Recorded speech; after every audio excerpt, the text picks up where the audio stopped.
الحمد لله رب العالمين وصلى اللهم وسلم على نبينا محمد وصحبه أجمعين.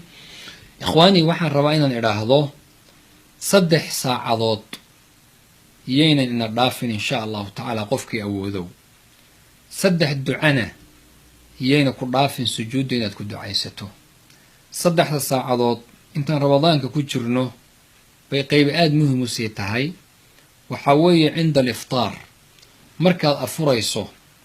dadku hadal iyo sheeko kale lagu mashquulaa ilaahay subxaanahu wa ta'ala bari oo gacmaha hoos dhigo rasuulku wuxuu sallallahu alayhi wa alihi wasallam qofka sooman wuxuu leeyahay duco marka uu afurayo oo mustajaaba ah oo ilaahay ka yeelayo waa ko labo aakhir al-layl habeenka gelinkiisa dambe inta aan salaada subax la gaarin iyadana Allah baa soo dega subxaanahu wa ta'ala wuxuu leeyahay ma jiraan qof ee wax i weydiisanayo oon siiyo qof istighfaar iyo dambi dhaaf warsanayo u dambi dhaafaa marka istighfaartuna yeena ku dhaafin ilaahay dambi dhaaf xilliga weydiisto dadka ku tukada masaajidka salaada subax soo gaara hadiiba jaanis loo helo iyadana waxa fiican ilaa qorraxdu ay kaga soo baxayso ruuxu meeshu ku tukaday inuu sii fadhiyo iyaduna waa umra iyo xaj taama ajirkooda ayaa qofka lagu siinaya 3 duco in raba inaan dardaarmo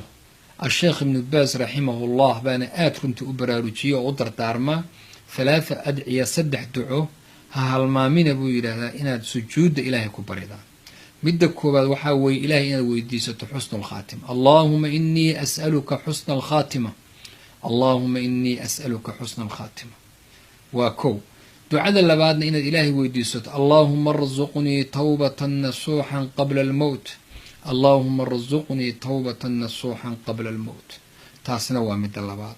tasaddexaad waa ducadii rasuulku ku celcelin jiray allahumma ya muqallib al-qulubi thabbit qalbi ala diinik allahumma ya muqallib al-qulubi thabbit qalbi ala diinik ana hal mar ku soo celiyo ducadii اللهم ارزقني توبة اللهم إني أسألك حسن الخاتمة اللهم ارزقني توبة نصوحا قبل الموت اللهم يا مقلب القلوب ثبت قلبي على دينك إلهي سبحانه وتعالى إنه إلهاميو